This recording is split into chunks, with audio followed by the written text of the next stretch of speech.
Est-ce que nous stoppons le bateau la nuit?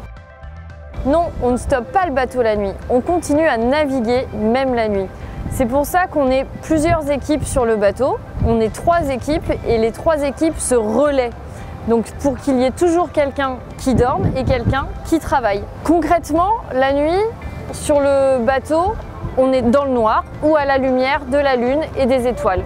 Quand on monte sur le pont à minuit ou à 4 h du matin, nos yeux ne sont pas habitués au noir, donc on n'y voit rien. On tâtonne un peu.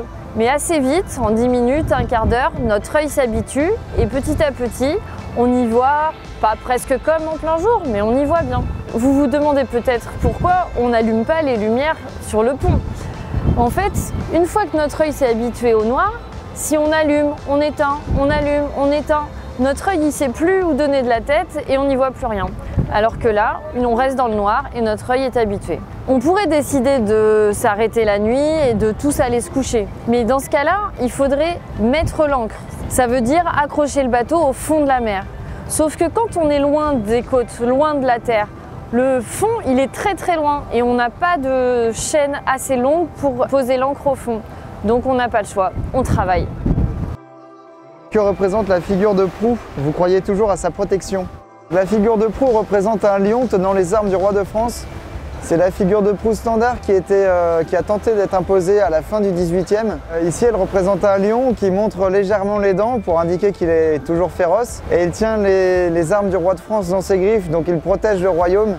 Et nous croyons toujours à sa protection. Un bateau qui doit avoir une figure de proue et qui n'en a pas, ça porte malheur et on y vit assez mal. Et j'avoue que j'ai fait une expérience assez désagréable sur un bateau auquel il manquait la figure de proue. Et la navigation s'est bien passée ensuite une fois que la figure de proue était à bord.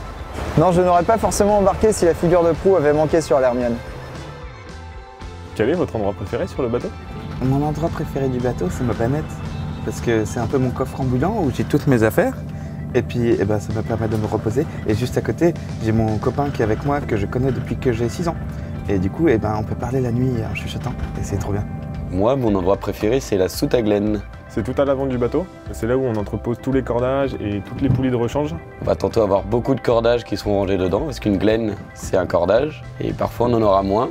Donc ça nous fait soit un petit oreiller, soit carrément un matelas complet. Et en plus, on entend le bruit de l'eau sur la coque tout à l'avant. Et surtout, c'est un endroit qui est très beau et qui sent bon. Il sent bon les matériaux de l'Hermione. Et on a toute la beauté de l'artisanat en œuvre dans toute la pièce. C'est plutôt chouette.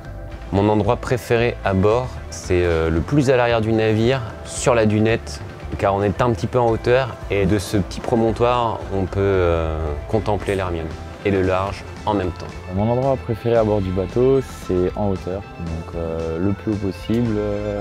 Comme ça, on peut admirer la mer, tout le gréement, tout le pont du bateau. C'est la plus belle vue et c'est là où je me sens mieux. Tout en haut, là-haut. Sur le mât de Beaupré, de nuit, avec le clair de lune. C'est magique. Alors mon endroit préféré, c'est la cale technique. C'est l'endroit où on se trouve actuellement. Et c'est mon endroit préféré parce que ici on est très très bas, on est sous l'eau et on est en plein milieu du bateau. Ce qui fait que quand il y a du gros temps dehors avec des grosses vagues, c'est l'endroit qui bouge le moins. C'est aussi un endroit où il fait plutôt chaud. Donc quand il y a du vent dehors et qu'il fait très froid, on est plutôt à l'aise ici, on est en t-shirt. Et c'est l'endroit où on fabrique de l'électricité, c'est l'endroit aussi où on répare toutes les pièces qui sont cassées. Et on produit de l'eau douce aussi ici pour l'ensemble du bateau.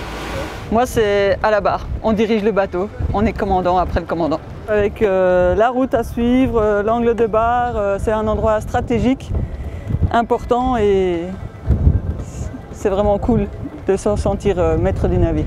Alors c'est au bout du mât de Beaupré qui est le mât qui est à l'avant du bateau. Il y a encore un petit morceau de mât plus loin qui est le bout dehors. Et là il y a une petite plateforme en bois à peu près horizontale en forme de violon. Et on peut se caler tranquille là-dessus à regarder l'océan. Par contre j'ai pas encore essayé tous les coins, il m'en manque pas mal, donc j'ai hâte de faire la suite.